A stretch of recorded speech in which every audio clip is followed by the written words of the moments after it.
hari gini siapa sih yang nggak tahu bisnis startup? Bisnis yang udah bikin banyak orang nih jadi miliarder, bahkan jadi orang terkaya di dunia. Makanya sok pasti banyak ya orang-orang yang terus mendirikan startup. Tapi kira-kira apakah semuanya terus bakalan jadi sukses? Eits, tunggu dulu. Jangan dikira gampang ya friend, karena ternyata lebih banyak loh startup yang gagal daripada yang berhasil. Bahkan startup yang udah dapat pendanaan lebih dari 1 miliar dolar pun juga bisa gulung tikar alias bang to the crowd. Nah, stay tune terus di channel Zona Bisnis. Common Bond ini adalah sebuah perusahaan fintech yang didirikan di tahun 2011. Ini didiriin sama David Klein, Michael Taormina, dan juga Jessup Shin di New York, Amerika Serikat. Jadi perusahaan ini nyediain solusi pembiayaan pendidikan tinggi dengan menawarkan pinjaman mahasiswa yang bunganya ini lebih rendah daripada pinjaman tradisional, friend. Selain itu, Common Bond ini juga menawarkan program penghapusan utang buat sebagian besar lulusan yang memenuhi syarat. Nah, jadi awalnya Common Bond ini berhasil menarik minat investor besar, terus juga sukses deh dalam menggalang dana. Tapi pas pandemi COVID-19 tahun 2020, nah kelihatan deh ini perusahaan udah mulai goyang-goyang. Jadi pas pandemi melanda gitu ya, bisnisnya ini yang fokusnya sama mahasiswa jadi kena dampak. Separuh dari pasar finance ini hilang karena pemerintah ngestopin bunga dan pembayaran buat semua pemegang pinjaman mahasiswa federal. Lebih dari 2 tahun setelahnya kebijakan itu masih aja tuh berlaku.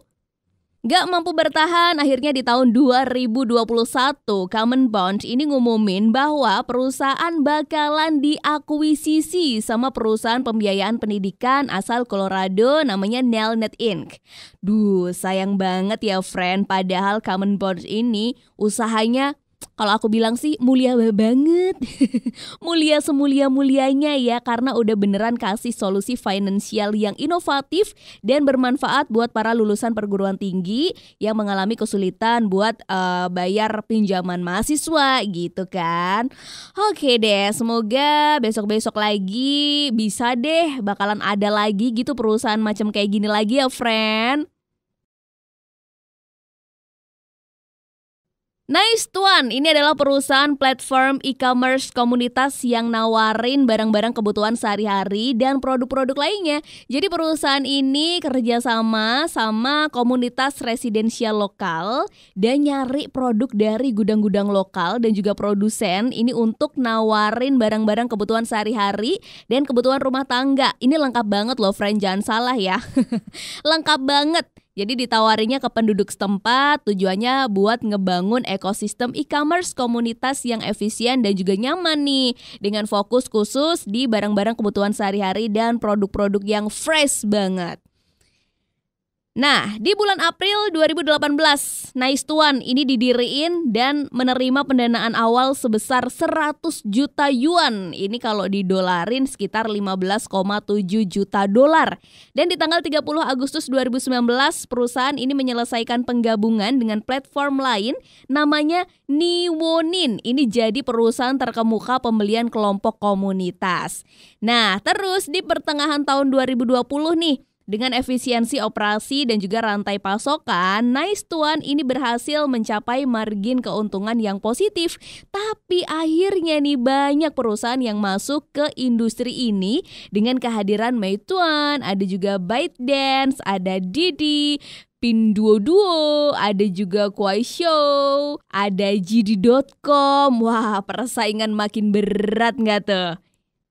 Dan di bulan Maret 2021, Nice Tuan ini dapat investasi sebesar 750 juta dolar dipimpin sama Alibaba. Tapi tetap aja deh tuh gagal ya buat untung lebih banyak. Tapi cobaan berat nih datang ke perusahaan ini, yaitu administrasi regulasi pasar negara di Cina. Ini ngasih sanksi administrasi ke 5 perusahaan komunitas pembelian grup termasuk Nice Tuan. Jadi perusahaan ini kena denda nih sebesar 1,5 juta yuan. Ini denda maksimumnya. Kemudian disusul ada sanksi kedua di bulan Mei. Itu kena denda 1,5 juta yuan gara-gara memasarkan barang di bawah harga beli dan menggunakan kata-kata yang menyesatkan buat ngajakin orang melakukan transaksi sama mereka.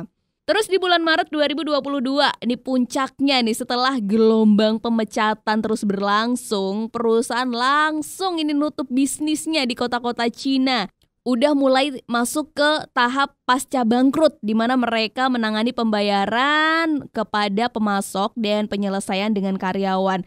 Waduh, makanya nih friend, jangan suka ngelanggar aturan ya. Akhirnya malah kena denda rugi sendiri kan. Duh, broncos deh. Katera, ini adalah sebuah perusahaan konstruksi didiriin di tahun 2015 di Amerika Serikat ya. Dan perusahaan ini bertujuan buat merevolusi industri konstruksi dengan memanfaatkan teknologi modern dan juga memperbaiki proses konstruksi yang konvensional. Jadi ini tuh kasih solusi pembangunan yang moduler dan efisien buat konstruksi bangunan apartemen, terus juga hotel dan juga rumah. Bahkan mereka juga memproduksi bagian-bagian bangunan dalam jumlah yang besar dan memasangnya di lokasi-lokasi proyek. Tapi di tahun 2019 ini mulai mengalami kesulitan keuangan. Jadinya harus nge-PHK besar-besaran karyawan-karyawannya. Perusahaan ini terus berjuang dan mencoba mengatasi masalah keuangannya, termasuk nih cari investor baru dan ngubah fokus bisnis mereka jadi perusahaan teknologi yang nawarin layanan desain dan juga teknologi bahan bangunan. Nah, di tahun 2020 ada SoftBank, ini jadi salah satu investor utamanya Katera ya, menawarkan bailout senilai 200 juta dolar. Ini buat ngebantu perusahaan keluar nih dari kesulitan keuangan. Bulan Juni 2021, mereka nih ngumumin bakal ngajuin kebangkrutan mereka. Padahal udah usaha sana sini ya buat nemuin investor baru. Tapi ternyata gak berhasil cuy. Mereka tetap aja kesulitan keuangan, bahkan makin parah gara-gara pandemi COVID-19 dan juga naiknya harga bahan bangunan.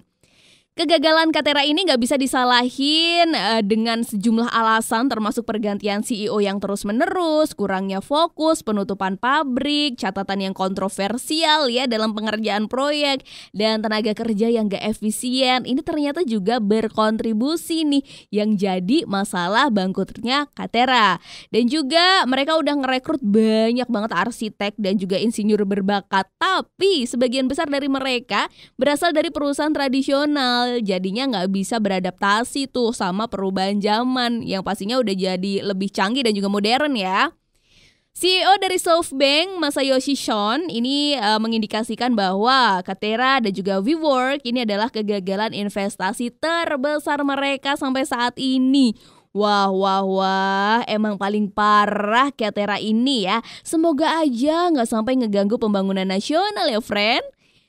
Nah, ternyata kalau kita ngelihat kasus-kasus di atas tadi, berarti beberapa penyebab utama startup segede gaban ini juga bisa bangkrut karena satu, pandemi COVID ya kan, yang pastinya itu bisa menghancurkan ekonomi dan banyak lini bisnis. Dua, kegagalan perusahaan dalam mendapatkan investor tingkat lanjut. Dan pastinya ketiga, faktor internal perusahaan yang masih bermasalah. Wow, keras juga ya friend dunia startup. Dan di tahun 2023 ini juga bakalan ada startup besar yang bakal bertumbangan. Wah, kira-kira apa aja ya perusahaannya? Penasaran kan? Ya udah, stay tune terus ya di Zona Bisnis.